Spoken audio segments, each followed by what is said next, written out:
This podcast is not sponsored or supported by any business or organization. The views reflected on these podcast episodes are my own. Please be aware I am not a medical expert, travel agent, or any other kind of expert.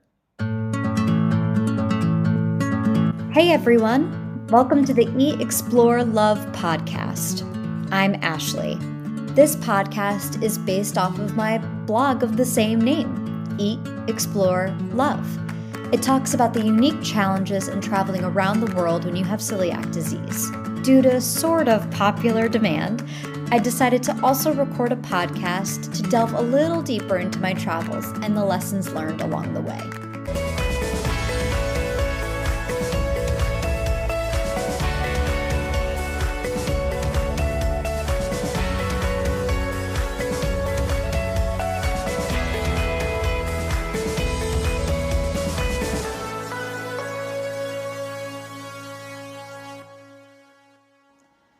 Going to Savannah truly surprised me. I didn't think much of it other than my grandfather recommended the trip to us. So we took a little mini weekend getaway with all three of us. It was quite an adjustment for me. I'm used to traveling alone, so it was difficult to have to make plans to accommodate others. And not everyone is always cooperative. But nonetheless, we had a great time. I really liked Savannah. It's a really artsy town with a lot of college students. We happened to be there during Parents' Weekend for the local college, so it was a bit crowded. Then there were also a lot of bachelorette parties, but I liked the vibe of a Savannah bachelorette party more so than even a Nashville one, dare I say. No shade to Nashville, but it's an interesting alternative.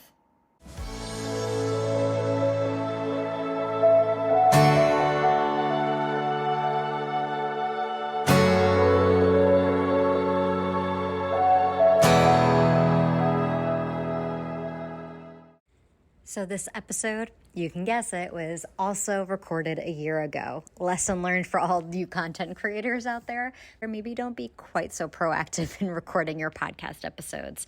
Unfortunately, I knew my grandmother was available at the time we recorded all these, so I took full advantage. Either way, here's some of the places that we ate at in Savannah. And for more information, as always, check out the social media stuff that we have up, and also check out the blog, hieatexplorelove.com. We ate at Crystal Beer Parlor, we ate at the Funky Brunch Cafe, and we ate at Chart House. Another place that I want to be able to give a shout out to is the Old Pink House.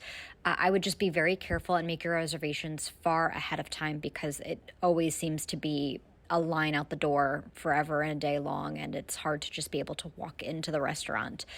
Maybe that was the weekend that we were there, but it seems to be a popular hotspot, and I've only heard great things about eating there with gluten-free options. With all that said, on to the episode.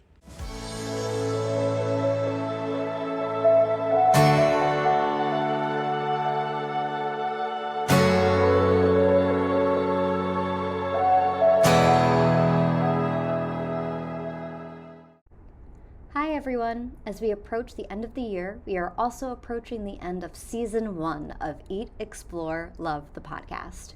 It's been a wild ride with lots of adventures to share. We are taking the first few months of the year to regroup and figure out our next steps, and the Eat, Explore, Love team would love to hear from you. We have a couple of ideas brewing, but we want to hear from our listeners to see if there's anything that would be helpful for you. We're looking for any type of feedback, ranging from, should I look into getting a co-host?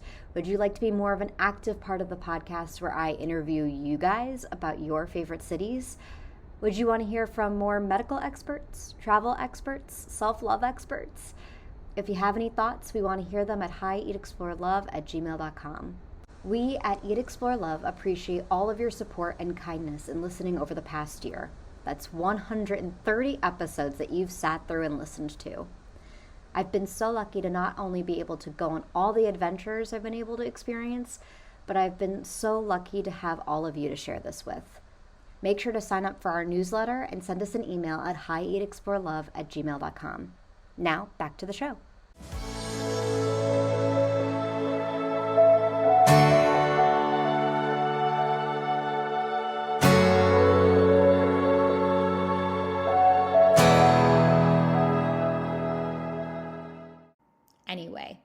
The perfect guest host is back for another episode of Eat, Explore, Love. My grandmother is carrying on this tradition of chatting with me about the trips we went on together and the memories that we made.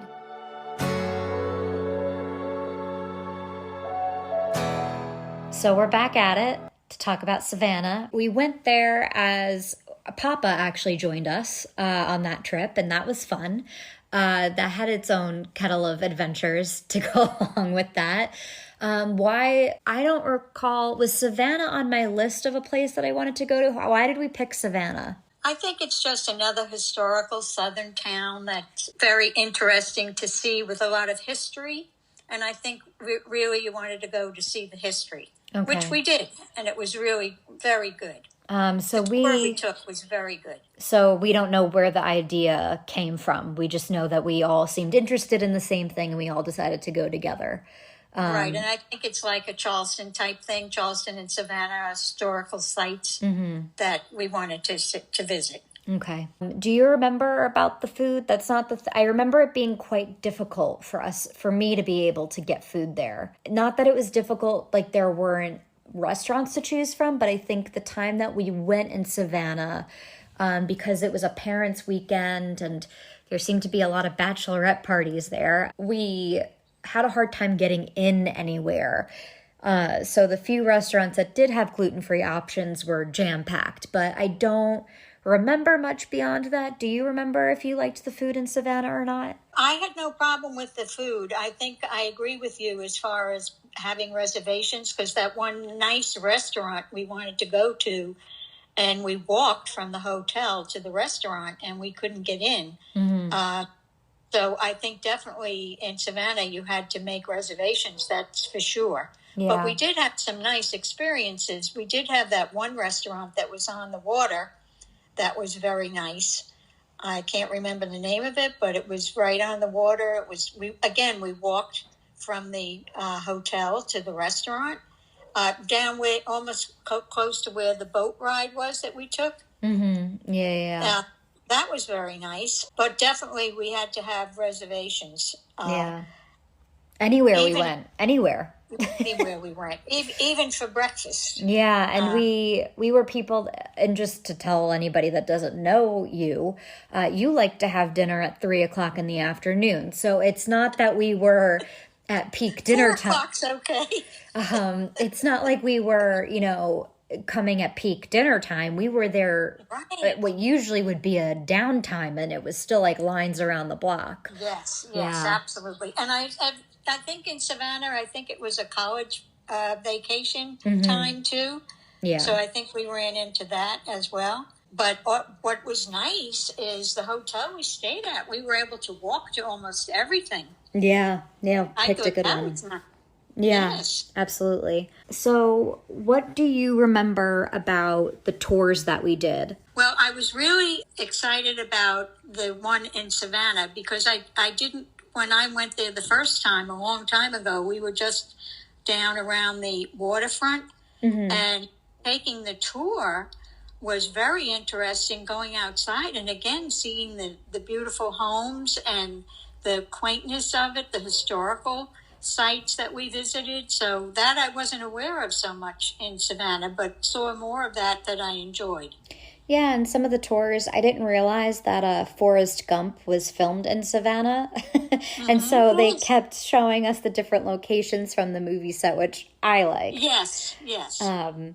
The one thing that we did that I wasn't a fan of, but you loved, was the riverboat that we did. And to me, I didn't like it because I don't feel like we saw anything about the city. We were just on the river and we went back and forth. And I think we spent more time chatting with each other than we did being able to see anything outside the boat. So that was why I felt like we could have used that time to do other things where we didn't have to pay money, but you really liked it. So why did you enjoy it? Because maybe someone else will enjoy it based on your review about it. Well, I think I just like to go on boats and be able to see what the waterfront looks like from the water. But you really had to be on one side of the boat to appreciate the environment, because the other side was more utility and wasn't scenic or didn't have anything really to see. So you had to be on one side of the boat to appreciate the nice experience of being on the tour. Yeah. Yeah. Remember we were sitting on one side and then I got up and went to the other side where we could see things. Yes. So, but no, I thought it was nice. I enjoyed it. Plus you could get food and drink, and it had a lot to offer. Yeah, yeah. The one thing that that was a big challenge and learning curve for me was learning how to travel with other people. I've gotten very used to traveling alone. Because of work, and those trips are usually done in solitude. And then B, because if someone else wants to join me on a trip, I would never be able to go anywhere because no one in my life likes to actually commit to anything and make a plan. They hem and haw about it for a while, and then I miss out on opportunities because I'm waiting for people to officially agree. So it's become, I just go and book the vacations, and if other people want to join me, then they can figure that out on their own. But I'm going at least for myself, and I've gotten way more comfortable with that. And I think you're a good travel buddy. I have a friend, Sarah, that's a good travel buddy, but you guys are very laid back and are willing to kind of do whatever. And I think that helps in that. The only thing where I get a little uptight is making sure I can eat at times that are appropriate for me. I think that's both of our disconnect when we travel together, because you like to eat. You don't eat 3 meals a day, and you eat at strange times, and my stomach will not allow for that. I have to have my free breakfast. Yes. And I have to then, maybe around 4 o'clock, I can eat again. lunch or dinner, whatever you want to call it. I agree with you, Ashley. It is hard because I can go with you, though. Yes. I wouldn't have a problem with that. But I just do breakfast and lunch or dinner. But I think lunch, dinner, whatever you want to call it. I only eat those 2 times. Yeah, and I think with Papa joining us on this one, he's a little bit more of a diva. And we say that with all the love in the world for him. He has a difficult time walking around, and a lot of what you and I like to do is the walking. Yes. Granted, I'm not a monster. There were times where I saw we had the option of doing either a walking tour or going on a shuttle bus, and I would choose the shuttle bus. But it ended up where Papa didn't join us for a lot of things. But to give him credit, he did do some walking to the restaurants that were nearby. He tried. That one that I like, yes. Yes. Yes, he did that. And he pays too, Ashley. I know. It's always nice when you have someone that's willing to pay for you. But I think that was the biggest, and people think it's strange that I have to adjust to traveling with people, because they're like, how do you travel alone? And it's like, I was out of necessity. But what's your preference? How do you prefer to travel? I prefer to travel with somebody. I would like to enjoy it with somebody. But in your situation, I think what you're doing is awesome under the situation you're involved in right now. Ashley, I think that you're taking advantage of the time that you have and the area that you're in to investigate and appreciate all the experiences that you have. And if I were in that situation, I would go by myself too. Yeah. if I didn't have somebody else to join me. But I do prefer to be with someone to share what my experience is. But certainly I would do the same that you're doing so that I don't miss out on the wonderful adventure that you're in right now. Yeah. And I think it's also learning, because I've traveled with other people. I've traveled with my sister. I've traveled with my friend Sarah, who's been on episodes of this podcast as well. I've traveled with you, and I've traveled with my mom, and the things that I've traveled with both sisters, actually, now that I come to think of it. Yes. And I've learned that I need to understand my personality and the other person's personality enough to be able to balance it and make the trip enjoyable. I think it's more difficult to travel with certain people than others. And at this point, when we're recording this, it's not gonna be out in the world for a little bit of time, but there are certain people that I'm going to travel with in the next upcoming months that I'm a little bit afraid of because I know our personalities well, and I know that it's, there's potential for clash. So I think that's a big factor of know if you're a planner, maybe going with someone that's more laid back and game for anything. Maybe that's the how you have to choose your travel partner. For me, that is my dynamic, but I've learned with certain people, I need to be that person that I have to turn my brain off and just go along for the ride.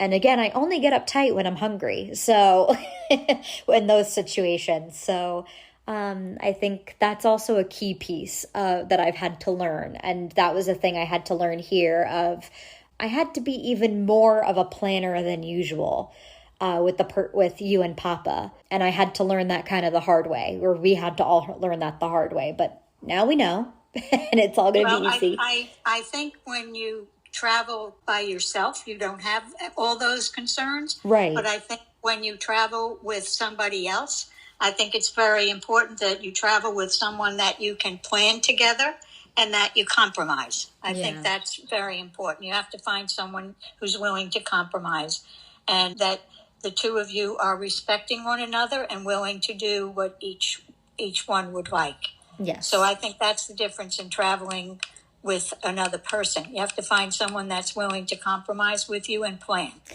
Yeah, that's a much nicer way of looking at it. Mine was definitely more analytical of know your emotional intelligence, know others' emotional intelligence. But yes, yours is the more human way of describing it. Absolutely. I agree with you 100%. Well, I think that's wraps up Savannah. Did you have anything else you wanted to add? I just think that it was a wonderful trip. I enjoyed it very much, as I have all of the trips. And I have to tell you, I'm a gluten-free kind of person. Yeah. I don't find that difficult at all, especially the desserts. The desserts are out of this world. They're a little sweeter, actually, when you think about it. But I think it's wonderful having been with you and been able to see how gluten-free is more accommodating now. Every place we've gone, every restaurant seems to have something that is that a gluten-free person would be able to choose. Yeah. So that's something nice. But I think to your point about us being able to travel together, I think the final note for this episode, I just want to say it was a nice change of pace of it being me, you, and Papa for this, and that we had nice. a lot of deep, meaningful conversations at those meals that we had together, and memories I'm going to have for the rest of my life to look back on and tell, nieces and nephews and what have you about in the future. It was a really nice experience to have. So I'm really glad that I got to have that and share that with you guys. And we are too, Ashley. Thank you very much. Thank you for joining me this week for all the fun journeys and lessons learned on my big adventure called life. For more information on the different cities discussed, check out the blog posts on hieatexplorelove.com, posted every Monday, Wednesday, and Friday. If you have any questions or fun stories to share, feel free to reach out at hieatexplorelove@gmail.com. Until next week, remember to eat well, explore the world, and love yourself. See you next time. This episode is produced, scripted, and edited by me, Ashley. Special thanks to Sarah Mientka.